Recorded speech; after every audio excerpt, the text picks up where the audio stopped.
Et direction l'Italie, maintenant où la magie des Jeux Olympiques est bel et bien de retour. 4 ans après Pékin, les 25e JO d'hiver se sont ouverts de l'autre côté des Alpes avec la star attendue Maria Carey. Le début de 2 semaines de compétition et d'émotion. Une édition sous le signe des premières fois, sites éclatés, cérémonie d'ouvertures inédites, record de bleu engagés. Alors à quoi vont ressembler ces JO 2026 de Milan-Cortina? On en parle avec vous, Sylvain Bouchet, spécialiste de l'olympisme. D'abord, peut-être vos premières impressions sur le début de cette cérémonie qui vient tout juste de s'ouvrir. Bonsoir. Oui, effectivement, là, ça a commencé depuis quelques minutes seulement. La cérémonie a ouvert avec un tableau assez classique, évidemment, qui parle de la sculpture, de l'art, évidemment, de cette Italie. Et ça me fait vraiment beaucoup penser à la cérémonie d'ouverture d'Athènes 2004. Hein. C'est la même histoire par rapport à l'Antiquité.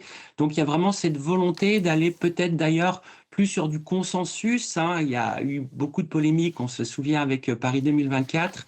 Et donc, c'est quelque chose d'assez classique, en tout cas, pour le tableau du moment.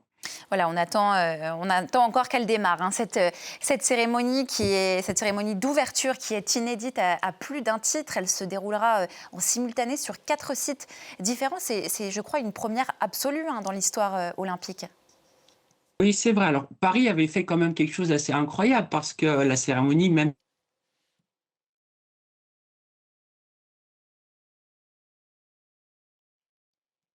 On vous a perdu, Sylvain Bouchet. On essaiera peut-être de vous retrouver dans quelques instants, après avoir rétabli la connexion, du moins, je l'espère. En tout cas, les Bleus sont déjà... Oh, on vous retrouve, Sylvain Bouchet. Peut-être qu'il faut Bon. vérifier votre connexion. Malheureusement, en tout cas, je suis ravie de vous retrouver. Donc, vous nous expliquiez que c'était une première absolue dans l'histoire des Jeux, mais Paris 2024, qui avait déjà fait Oui. avancer ces cérémonies d'ouverture. Ouais, Paris avait un peu déplacé les lignes, effectivement, parce que c'était une cérémonie pas dans un stade, mais dans toute la ville, quasiment, évidemment, on s'en souvient.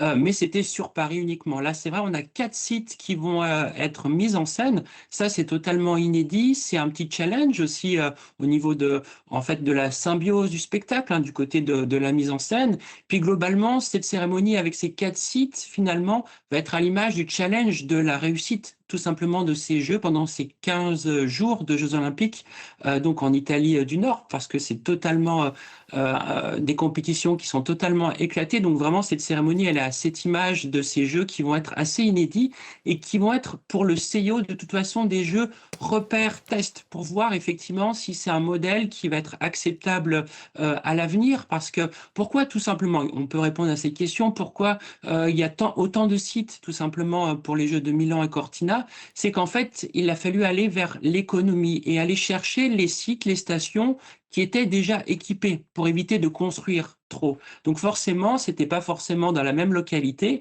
Voilà pourquoi on a enfin, des jeux qui sont vraiment dispatchés sur le nord de l'Italie. Et au final, vous voyez, il y a eu 85% des infrastructures qui étaient déjà présentes. Donc ça, c'est plutôt un bon point. Et c'est ce vers quoi le CIO a envie d'aller, évidemment, pour l'avenir, pour moins dépenser, évidemment, penser durabilité tout simplement des sites. Là, le petit problème dans tout ça, et c'est là où ça va servir de test, c'est que les Jeux Olympiques, quand on y est, et je parle pour les athlètes, pour les journalistes, et puis pour les supporters, les spectateurs, c'est vrai que quand les Jeux ont lieu sur un seul site unique, il y a une magie incroyable. C'est-à-dire qu'on a un concentré du monde dans un petit espace et c'est franchement quelque chose d'assez extraordinaire. C'est une expérience et tous les sportifs vous le diront, c'est quelque chose d'unique de pouvoir se rencontrer comme ça. La question maintenant, avec ces sites complètement éclatés à travers donc le nord de l'Italie, si ça résout le problème de construction et de durabilité en partie, quelle sera l'expérience? Par exemple, les sportifs vont être parfois dans une seule ville sans rencontrer les autres sportifs et quelque part, ils auront peut-être l'impression de vivre simplement un simple championnat du monde plutôt que cette tradition de Jeux Olympiques où tout le monde se retrouve. Donc, voilà, c'est quelque chose qui est testé. Le CIO, vraiment, la présidente du CIO hein, a reparlé de tout ce que je viens de vous dire. C'est un vrai enjeu. Et vraiment, ce qui va se passer, la réussite ou non, finalement, de cette configuration très spécifique italienne, servira de modèle ou de contre-exemple, évidemment, pour les éditions futures. Alors, s'il ne devait rester qu'une image de ces jeux qui commence, ce serait celle de l'ultime relayeur, celui ou celle qui allume la vasque. C'est toujours le secret le plus gardé d'Italie, me disiez-vous hors antenne. Pourquoi ce moment est-il toujours aussi central, presque sacré? Évidemment, c'est l'apothéose de la cérémonie d'ouverture. Voilà pourquoi le secret est gardé, et c'est ce qui fait la magie aussi, hein, d'avoir cette surprise, ce secret qui est conservé très très longtemps. C'est l'apothéose parce que finalement, il y a toute une dramaturgie du spectacle qui a commencé il y a quelques semaines en arrière, même quelques mois en arrière, lorsque la flamme a été allumée à Olympie, avec cet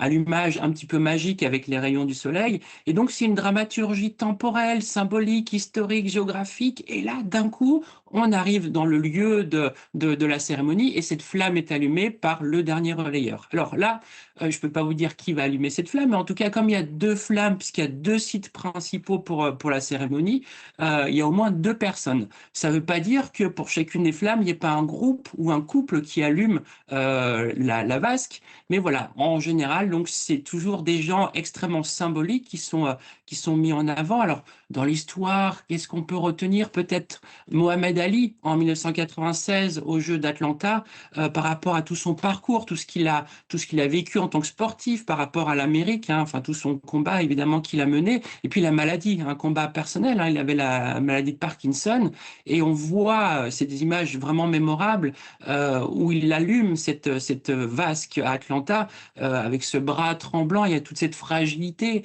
Donc c'est toujours des images incroyables, et assurément les personnes qui vont allumer les flammes olympiques, les vasques olympiques ce soir, cette image, elle fera évidemment le tour du monde. Et puis, quelque part, donnera une tonalité spécifique à ces Jeux olympiques. D'où l'intérêt, évidemment, de choisir parfaitement la personne ou les personnes. Mais vous avez raison, c'est le secret, pour l'instant, le mieux gardé d'Italie. Ce sont effectivement des images qui façonneront notre mémoire collective autour de ces Jeux. Autre grande première, alors à Milan, sous l'Arc de la Paix, et à Cortina, place d'Ibona, il y aura donc ces deux vasques inspirées des nœuds de Léonard de Vinci qui seront animés simultanément toutes les heures. Qu'est-ce que ça signifie, diviser la flamme olympique? C'est là encore une première. Alors, c'est pas tout à fait une première. Alors, ce sera une première dans la mise en scène. Parce que si on regarde bien dans les Jeux précédents, je pense par exemple à Albertville qui a organisé les Jeux en 1992, c'est vrai que bon, quand on a vu la cérémonie d'ouverture, il y a eu la flamme qui est allumée dans le stade, enfin le théâtre des cérémonies. Mais en réalité, après cette cérémonie d'ouverture, des petites flammes sont reparties dans différents sites, et je pense à Miribel qui a organisé les Jeux. Et il y avait des minuscules vasques qui symbolisait tout simplement la présence, l'esprit olympique. Donc c'est pas tout à fait une nouveauté qu'il y ait des petites flammes ou des flammes secondaires dans différents sites. Par contre, la nouveauté, ce sera vraiment la mise en scène. Je ne sais pas comment ils vont procéder, si ça va être simultané. Enfin, c'est tout ça qui est intéressant aussi à découvrir, hein, dans ces nouveautés. Mais ce sera effectivement une nouveauté d'avoir deux flammes mises en scène au même moment.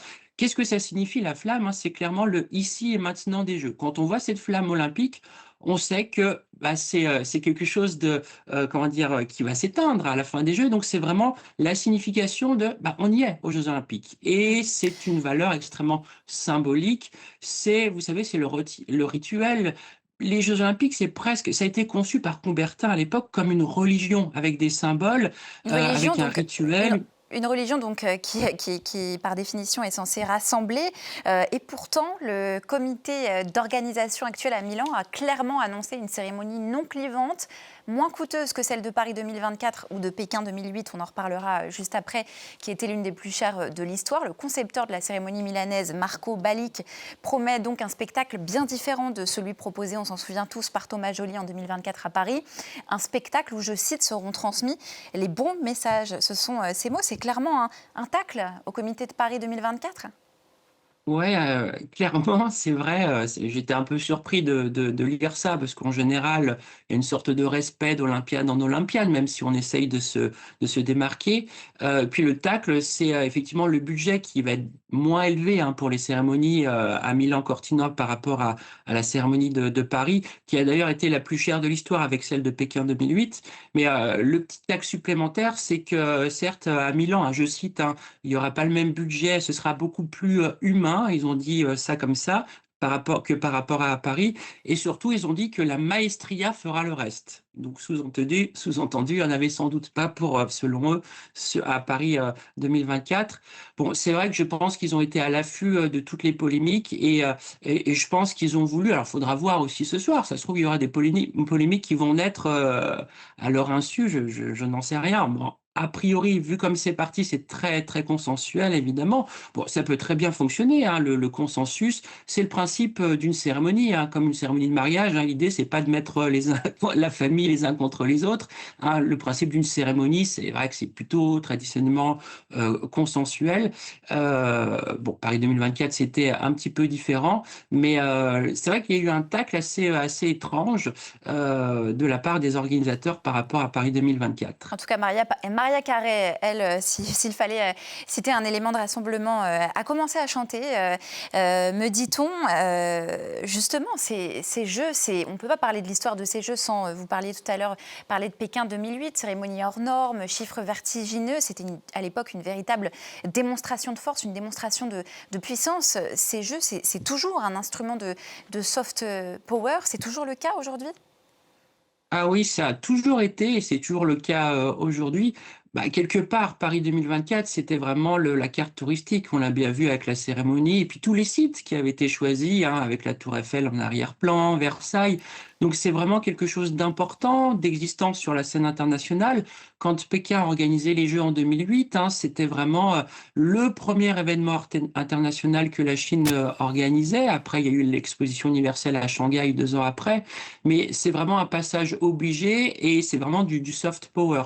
Alors c'est vrai qu'on peut dire, voilà, la Chine, ils sont peut-être habitués à utiliser ce type de spectacle pour des fins politiques, mais bon, la France a été la même chose. On peut remonter le temps en France aussi avec Grenoble, pareil, Jeux Olympiques d'hiver en 1968, et c'était De Gaulle qui était aux manettes hein, du pays à l'époque, et vraiment, De Gaulle s'est servi de ces Jeux de Grenoble 1968 pour exister à l'international et surtout pour rivaliser avec les Américains. On en a beaucoup parlé récemment, effectivement, quelle politique, quelle doit-on tenir par rapport aux Américains? On sait que De Gaulle, voilà, il a toujours bombé le torse par rapport aux Américains. Il venait de quitter, par exemple, le commandement armé de l'OTAN quelques mois avant les Jeux Olympiques de Grenoble. Donc, il a mis le paquet, il s'en est vraiment servi hein, pour proposer au monde et offrir au monde, à l'époque, la ville la plus moderne qui soit. Et c'est pour ça qu'il y a eu beaucoup d'architecture assez audacieuse qui ont été construites à l'époque. Donc, c'était vraiment un outil de soft power aussi. Donc, ça a toujours été. Mais on peut aller dans l'Antiquité aussi, hein, on peut remonter très très Oui. loin, ben, on partirait. Mais ça a toujours été et ça le sera toujours évidemment. Alors, il y aura aussi les Jeux d'hiver 2030 hein, en France, lors desquels la France, justement, aura aussi une responsabilité historique, une sorte de devoir d'exemplarité sur la suite du modèle qu'il faudra adopter pour ces JO. Alors c'est vrai que la France et l'Olympisme, c'est une histoire quand même intime et presque familiale, puisque les Jeux sont nés enfin, par un Français, Pierre de Coubertin, et d'ailleurs les premiers Jeux olympiques d'hiver ont été organisés en France en 1924. Donc il y a une certaine responsabilité par rapport à cela. Je pense qu'ils sont très attentifs sur ce qui va se passer évidemment à Turin, là, pendant ces 15 jours, pour pouvoir peut-être réadapter les choses.